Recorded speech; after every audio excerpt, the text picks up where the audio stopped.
Hello, welcome back to Lessons Learned. I'm Sherry. This is Monday Quilt Chat, and I'm here to chat about everything going on here in my sewing studio. So if you like videos related to sewing and quilting and you like to hear mindless chatter, this is your gal. So every Monday I have this little quilt chat and I just talk about my projects, what I'm thinking, what I'm going to do, whatever comes to mind. It's just a hodgepodge of a lot of different things, but it's something you can put on that's, you know, you don't have to sit in front of your screen to listen. Sometimes I do show things, and of course you get a warning about that in time to come and look at your screen, but yeah, that's what Monday Quilt Chat is. So go ahead and grab your favorite drink, have a seat, and we'll have a little chat. We'll just talk about all kinds of things in the next 20 to 30 minutes. I try not to make them more than 30, more like 20. So I'm not going to take up all of your time. But look at my hair. It is so fuzzy. I straightened it out really good today, but it's just one of those days where there's these very brief passing rain clouds. Sometimes it's just a cloud. Sometimes it's a cloud with a few raindrops. Nothing major, but just enough to wreck my hair straightening. I have very curly hair, and I prefer to wear it this way, but it's a lot of work to get it straight, and it goes and does this and just wrecks my world, my hair world. Anyway, it looks okay. It's just a little bit fuzzy around the edges. Enough about that. So today, well, actually Friday, I left you with me jumping into the sew along our next blocks, which are C and D. I do believe that is what I first worked on after Friday's video. I have filmed for you for Wednesday the C blocks and have made all of them. All 4 of them. We only have 4 this time for C. D does have 6, but it's not anything any different. C was a little different, but super easy. D is much like the B blocks, and we do have to do 6 of them.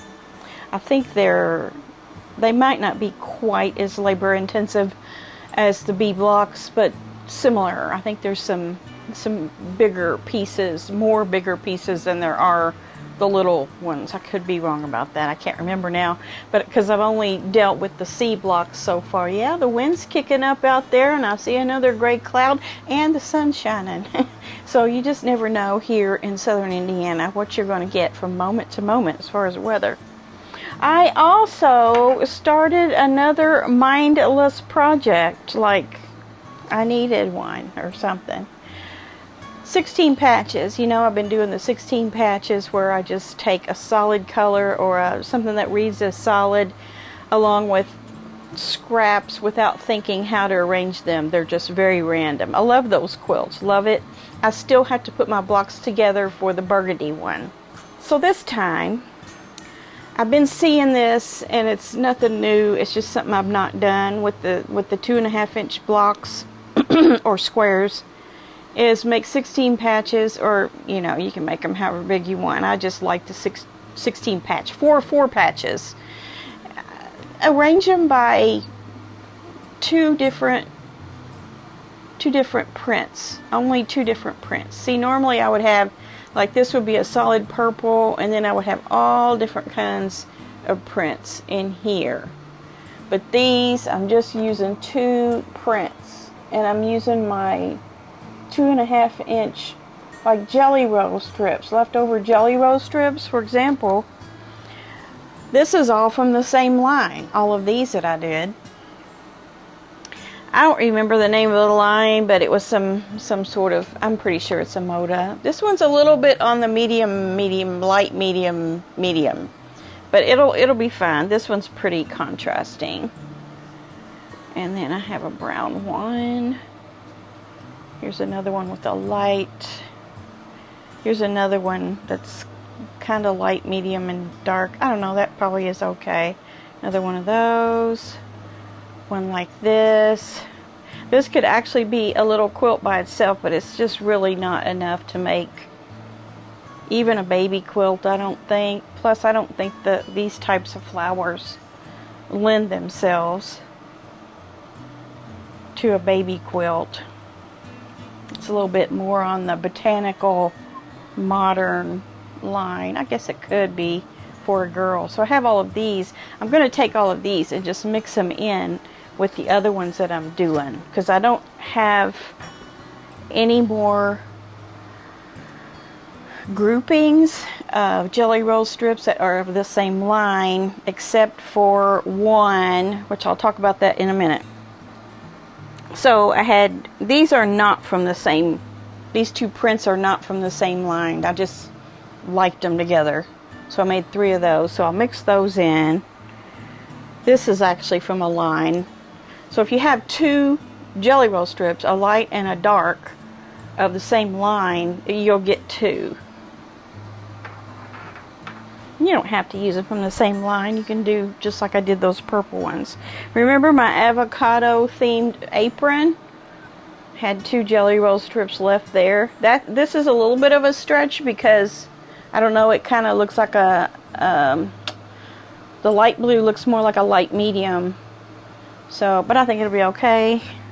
And then here's a couple of Felicity ones. So I've just been goofing off with that. Something I shouldn't be doing probably, but you know, you got to do some of this stuff just to kind of get it out of your system, right? I had to get that out of my system. I tell you what happened is I was watching Terribly Rad. Emily, her channel is called Terribly Rad, and she's doing that, you know, 2 colors for each 16 patch, but she's using solids, and she's already made like a baby size quilt out of hers. I'm not sure what her later on intentions are with that, if she's done or if she's going to do more, but I saw that video and I was like, I'm just going to go do that right now. So I did. Also, I showed you last week these beautiful purple lilac fabrics, and I told you I needed to make a graduation quilt for someone. So I've been cutting on these, and I also found another fabric that kind of breaks it up a little bit. This is a In the Beginnings, I think it's called Prism. Love this fabric. And I discovered I have an orange one too. Love this fabric, very pretty. So I am actually making blocks like this. So let me show you. And then my whites are some charm packs of white on white. I don't know if you're going to be able to see that or not. So like one side of whites is the same, and then the other side is different. So there's 2, 3, and 4. Now I'm not going to put this other fabric in every one of them.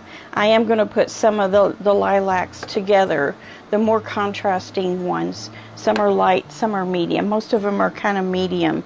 So there are some lighter ones, and there are a couple of darker ones. So yeah, they won't all have this. These will just be sprinkled through the quilt. Here's the pattern for that. It's from the, can't show you the measurements, but I'll show you where it's at.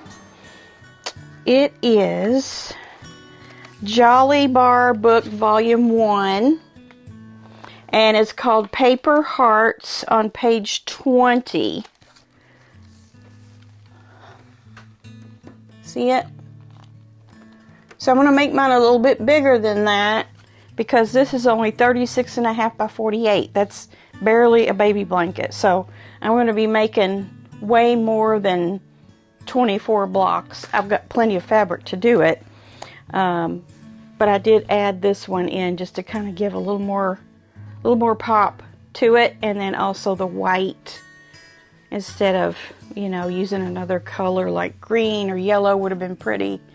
But I'm just going to use the white so that these hearts pop. So I'll probably do more like 6 by 7 or maybe even bigger than that, I'm not sure. So, you know, someone who recently graduated, they're adult size, but they're still in a youthful frame of mind. So I think this is going to be perfect, but I need to make it bigger because, you know, adult size kid.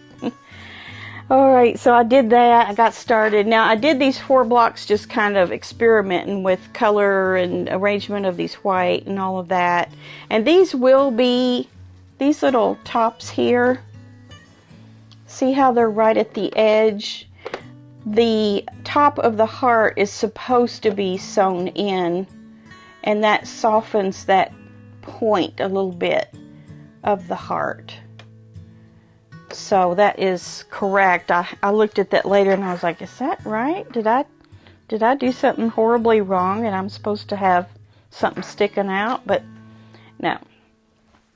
So anyway, I cut up more of the cutting of this pattern. I you know, just decided, okay, they're going to turn out good. Now I'm going to cut out all the rest of my fabric. So I'm almost done with the cutting out of all the pieces, and then I can just chain piece quickly, because as you can imagine, this does not take long at all. Sew and flip, sew and flip, sew and flip, and then you put your 2 sides together. You just have to remember, you know, you can't make them all the same, or you'll have a bunch of left sides or a bunch of right sides and nothing will fit together. So there is a little bit of brain work to that, even though it is a super easy pattern. Oh, I forgot to tell you about the 2.5 inch leftover jelly roll strips. I made a quilt a while back. I had 2 jelly rolls of the same line, and I did pull specific colors because of the pattern from both of those jelly rolls. So I still have almost an entire jelly roll of scraps, if not more, to make a rug with. I want to make a rug. I've got patterns to make those rugs. There's all kinds of videos to make those rugs. I would like to get that little tool from Clover, though, that's supposed to help you, you know, do the folding and the sewing at the same time when you're making your original big ball of strips. I have a ton of 2.5 inch strips, which I'll probably have to cut down just a little bit from what I'm seeing. Not a problem, but I've been saving those from my batting strips, from my batting leftovers. And I've got a bag that's about this wide and this tall, this big around. It's full. So surely to goodness I would have enough. Plus I could cut some more from some of the other scraps I have. So I'm wanting to make a jelly roll. I ran into somebody's video on YouTube, and I liked the color combination they used for the rug, and I went in and watched the video, and then I'm like, I need to make one of those rugs. I'd really like to, and that would get rid of some of those strips that are in my bin, because my 2.5 inch width of fabric, or almost width of fabric pieces are, they're to the top. So I need to get rid of some of those. I am going to share with you now some of my recent acquisitions. I have more things coming. It's Baltazar's Bazaar on So Yeah, and that's not been tempting me as much as some of the other things I've seen online. However, I did get this piece of, I thought this would make beautiful background. This is, they were at their other store called Scrap Apple Quilting in where is it? St. George, Utah. And I got a 3-yard piece of this for background. This was from the line called Etchings, which I always liked, but I never did get. Every time I see it, it's pretty, and I'm like, oh, I just want to use that for something, but not enough to pull the trigger. But they were selling yardage that day. They had some pre-cuts of the whole line, but they were selling yardage. And this is just kind of a cream taupe, larger print, but would look really good as a background, in my opinion. Like for a French General line or something, wouldn't it? So I got that. I think that was $10 a yard. I want to see collection for a cause, etchings. Three Sisters, Moda. So yeah, Three Sisters. You know how they have kind of elegant looking fabrics, pretty stuff, delicate. I also got from Quilt in a Day. I have been eyeing for the past couple months a newish line by Fancy That Design House called Folklore, also Moda. And Quilt in a Day had it on sale. Now, let's go back. I had already ordered Folklore from Green Fairy Quilts, a fat eighth bundle. Why? Because the next Block Wednesday that Pat Sloan's going to have is a fat eighth bundle. And so you don't see fat eighth bundles that much. They don't always cut lines down into that, but that's what she's calling for, and it was in this fabric that I already had my eye on, so I ordered that. But their shipping is really slow. I don't need it right now. I think the sew-along starts, the Block Wednesday starts like mid-September or something. I did get tracking. It is on its way, so I'll probably get it this coming week. But I went ahead and got some more yardage and a panel of it from Quilt in a Day. And they had it for $9.72 a yard. And the panel was that too, because I think the panel is actually a yard. Is that possible? Let me look. So the panel I don't need for the Block Wednesday, but I ordered extra fabric, kind of like blenders, for her sew along. And I thought, well, I'm just going to go ahead and get this too. Yeah, this is a yard. Let me put it right side up for you. I just love this. Very cute.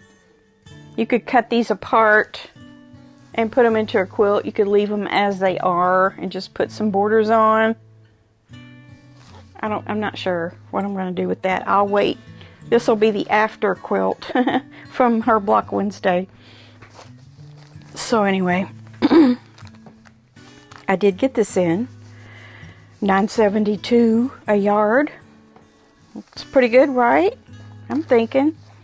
So that was my opportunity to make sure I had enough fabric for the sew along, or for the Block Wednesday, and get that big panel too. And that's a yard panel for the yard price, $9.72. Bear Creek Quilting Company. I picked up a grouping of fabrics. These are now only Bear Creek Quilting does this. They do something called a 10.5 inch strip pack. So it's width of fabric and 10.5 inches. So it's like oversized layer cake you could cut that way, or of course you can cut it strip wise, whatever. But I thought I'd try one of these strip packs and see what I could make out of it. This one's 18 piece. It's from Wyndham Fabrics, and it's called Robin. And I hadn't seen this anywhere, and I just thought it was really pretty. It's kind of delicate too. Let me see if I can do it this way. There's some strawberries. More strawberries. More strawberries. This is like a garden. A garden in white and green. A garden in blues. This one is seed packets. Isn't that cute? In a pink background. Seed packets in a green background. Seed packets in a blue. I just adore this. Here's some little plaids in the white, the green, or is that gray? Kind of a greenish gray. There's only 2 of those. And then this multi-flower one, it has a white background. This one has a blue background.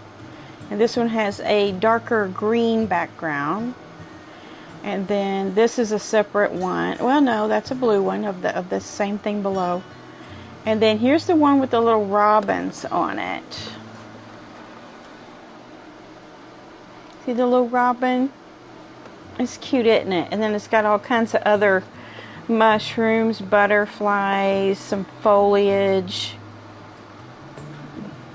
So that one's in white, and then also in blue, and this grayish green again. So 18 half yards. I don't remember what I paid for that, but it was a very good deal.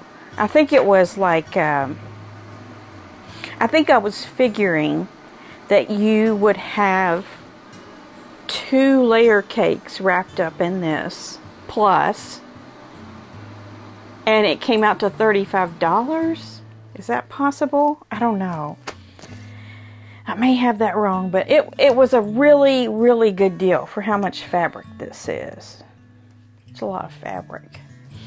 They also sent a free pattern in here. This is called this is called, I don't know what it's called.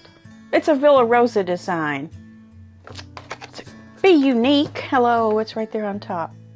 So they sent a Villa Rosa pattern in with it for free. So maybe that's what you need. Maybe this kind of cut is what you need for this pattern. However, this pattern's only a 45 by 54. So I don't know. Maybe that's just some courtesy thing they do for certain cuts. But I got that. I have a couple of wide backs on the way. I have a... What else do I have coming? I feel like there's something else coming. Well, that fat 8th bundle of Folklore is coming. So that might be all I have out for right now. So I didn't buy at all the sales with, so yeah, maybe that one, and then the wide backs I just got. So yeah, that's what I got. All right. Before I do the art quilt, Vera Weeks did reach out to me, and her book is on its way today in today's mail. I told you, Becky, that it would be in Saturday's mail. I did not get that done, so it will be in today's mail. Turns out Vera Weeks is actually Becky, so so you just never know. But congratulations, Becky, on this. You're going to love it. And I have my journaling done each day on here for my journaling. And today we're going to have the art quilt of the week. I will put a picture right here. And this is very pretty. It's 96 by 96. It's a big one. It's called Fiji Coral Reef. And it's by a guy named Bill, I'm going to say Hoernke, Hoernke. I probably butchered that name. Sorry, Bill, if you're watching.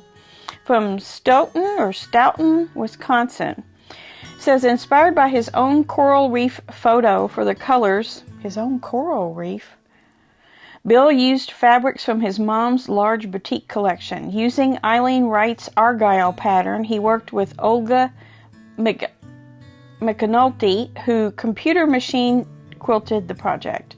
Ribbon winner at the Prairie Heritage Quilt Show, Sun Prairie, Wisconsin, and Sitendmai Quilt Show, and that's in Stoughton, Wisconsin.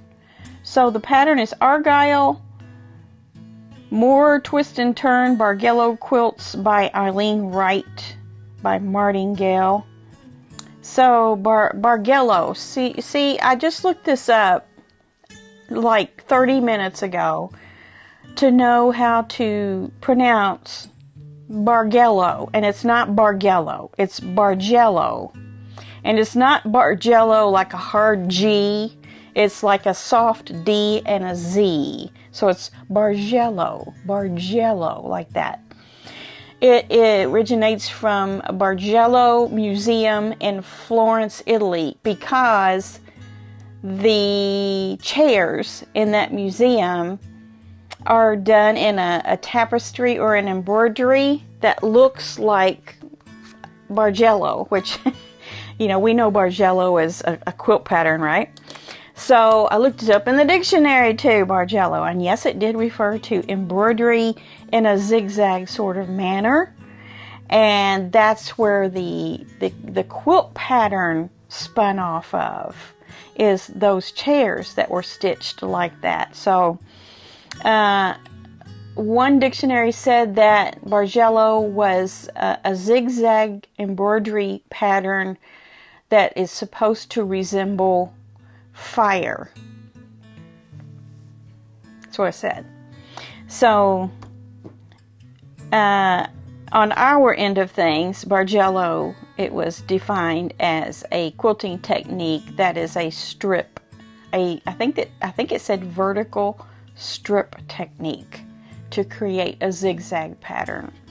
So I learned how to pronounce it and what it actually is. Although you can look at a picture like this and say, "Oh, that's a Bargello quilt." No, not Bargello. It's Bargello, and it originated in Bargello Museum, Florence, Italy, for the embroidered zigzaggy embroidery chairs that they have. I don't know if the chairs are still there, but that is from the 1920s. So it's a museum. I'm sure the chairs are still there. But yeah, it's interesting to look up some things now and again to educate ourselves and try to sound intelligent when we're talking about something. I struggle in that area sometimes. So I hope you found that as interesting as I found it. So I think what I will do today is get right on that D block of our Scrappy Celebrations sew along, get that filmed, and start making up all the blocks so that I'll have that all ready for you on Wednesday. So let's stay excited about our sew along. I know I am. There's a lot of blocks each week, but we can do it. They're just 9.5-inch blocks, so we should be able to stay on schedule. So that's what we're doing, and I'm going to continue to work on this rather than, where'd they go? Rather than this, because this is all I want to do lately. I don't know what's wrong with me, but I haven't lost my sojo. It's not that. It's just, I don't know, I just gravitate toward the easy sometimes. And I don't want to get stuck in the easy all the time. All right, so have a great week. There's still time for you to do the Scrappy Celebration with us. You can get caught up. It's 8 weeks long, so, you know, if you're getting a late start, you can continue on beyond the 8 weeks, of course. And, you know, catch up a little at a time each week. So we only have 10 blocks this week, so this is a good week to, you know, get caught up if you got a little bit behind on the first week. All right, so there's that. And anything else that you have been thinking about doing? You know, I've been thinking about doing a jelly roll rug. Possibly you've been thinking about something you've been wanting to do too. I watched, I think Pat Sloan mentioned this recently too, about, you know, doing all the projects and not feeling bad about wanting to do all the projects that you see. Just do it. You know, just kind of prioritize some and, you know, decide not on others, and just try to do all the quilts. And then also Anna over on Quilt Roadies, she said the same thing in her video this week. She says, I'm just going to stop feeling guilty about buying fabric and wanting to do, you know, she does a lot of wool kits and things like that, which is not near as big of a project as a quilt, but she does quilting too. And she's like, I'm just not going to feel guilty for having what I have to do and what I still yet want to do. I'm just going to, You know, it's easy when you get to be a certain age to think, well, I won't get that done before I'm gone. Well, who cares? I mean, if you want to buy the fabric and put it in your queue for doing, just do it. I don't know. I don't want to go quite that loose because I don't want to buy a whole bunch of fabric that I'm not going to use. And that's what happens with me sometimes, is I buy the fabric and then I don't use it, or I fall out of love with it. So I want to avoid that kind of thing. But yeah, if there's a project I see in the future that I just can't live without, I'll probably indulge myself, and I'll get to it one of these days. And we just won't think about when that might be. It's just there in the queue. So anyway, I hope you got motivated in some way with this chat. Yeah, get those projects out. Do something this week. Do a little bit every day if you can, because you can accomplish a lot just doing 15 to 30 minutes a day. You'll be surprised. All right, I'll see you back on Wednesday for that Scrappy Celebration week number, will it be week number 3? I believe it will be week number 3. So, my, how time flies, but we're having fun. All right, have a great week, and I'll see you back here on Wednesday. Bye.